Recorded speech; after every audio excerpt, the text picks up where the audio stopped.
When we're anxious, we may have issues with making decisions because we fear making mistakes. We often worry that this might have consequences for us or others, or might invoke criticism or judgment from others. Sometimes it can be because we have unrealistic expectations about ourselves. We feel we have to be perfect, and any mistake is unbearable. So we might avoid situations where we have to make choices or decisions about things. As with all things anxiety, avoidance only makes the situation worse because the dread of having to make a decision builds the less that we do it. We sometimes have a very strong inner critic, and this can be for people that have anxiety, where we're very harsh on ourselves. That voice in our head that berates us, tells us off when we get things wrong. And just this inner voice being so critical can be enough to stop us from making decisions. But of course, this holds us in a very difficult place in life, because not making decisions means that our life becomes extremely limited.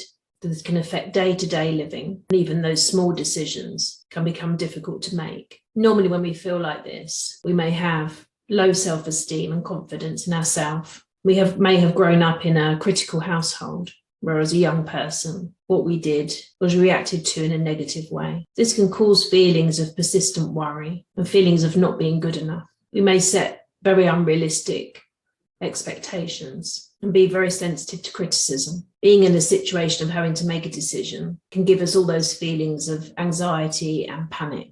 If you have real problems like this, then therapy is a really good option to help you get past this negative thinking and this critical voice, which can take over and skew your feelings of your abilities on a day-to-day basis. Because of how we've felt over a period of time, it may be that we hold a lot of feelings of shame and guilt and anger towards ourselves. So these feelings can be very destructive and create further feelings of anxiety and depression. It's really important that you get help to manage these so you can get to a healthier mental health where you feel more confident and able to make decisions, and also see it as acceptable to be the flawed human being that we all are, and see making mistakes as part of the normal cycle of being human and of learning. Remember that you're not alone with these feelings and with these difficulties. It's not uncommon for people to question their decision making and be critical of themselves when they don't get it right.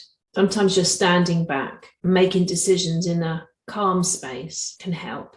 Most decisions don't have to be made quickly, even though we might put a lot of pressure on ourselves to do that. Writing things down, the pros and cons, can also be really helpful. So you have time to consider what's a good decision. Also accepting that you can't be in control of everything.